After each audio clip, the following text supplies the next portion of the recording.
అఖిల భారత విద్యార్థి black AISB రాష్ట్ర వ్యాప్తంగా ఇవాళ ఏదైతే విద్యారంగ సమస్యలు ఉన్నాయో విద్యారంగ సమస్యలను పరిష్కరించాలనేటువంటి ఉద్దేశంతో మరి నెల్లూరు నగరంలో నెల్లూరుకు వేదికగా మరి ఏఐఎస్బి ప్లీనరీ సమావేశాలు నిర్వహించుకోవడం జరిగింది।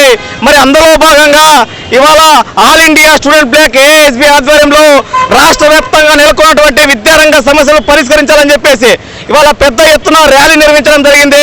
ఎందుకంటే ఇవాళ చూస్తూ ఉన్నాం ఈ రాష్ట్రంలో ఎక్కడికెక్కడ విద్యారంగ సమస్యలు ఇవాళ కనపడతా ఉన్నాయి। ఆ సమస్యలను పరిష్కరించాలని చెప్పేసి అనేక సందర్భాలుగా అనేక దఫాలుగా మరి యొక్క రాష్ట్ర ప్రభుత్వానికి విజ్ఞప్తి చేసినప్పటికీ కూడా ఈ రాష్ట్రంలో ఉన్నటువంటి ప్రజాప్రతినిధులు కనీసం అంటే విద్యార్థులకు అందాల్సినటువంటి సౌకర్యాలను కూడా అందించకుండా ఈరోజు విద్యార్థులు రకరకాలుగా ఇబ్బందులకు గురి చేస్తూ ఉన్నారు।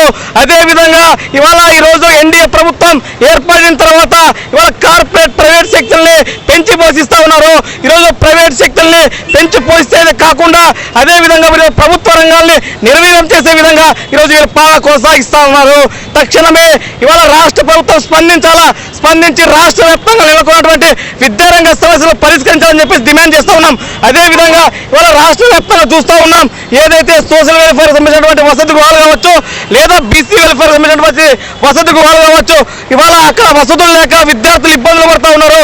తక్షణమే ఏదైతే పెరిగిన ధరలకు అనుగుణంగా మెస్ కాస్మెటిక్ ఛార్జీలు పెంచాలని చెప్పేసి డిమాండ్ చేస్తూ ఉన్నాం। అదేవిధంగా నారా లోకేష్ గారు పాదయాత్ర చేస్తూ ఏదైతే పీజీ విద్యార్థులకు శాపంగా మారినటువంటి జీవో నెంబర్ 77 రద్దు చేస్తామని చెప్పేసి హామీ ఇచ్చి ఇవాళ అధికారంలోకి వచ్చిన తర్వాత ఆ జీవో నెంబర్ 77 రద్దు చేయకుండా ఈరోజు పీజీ విద్యార్థులతో ఈరోజు చెలగాటు మారుతా ఉన్నాడు।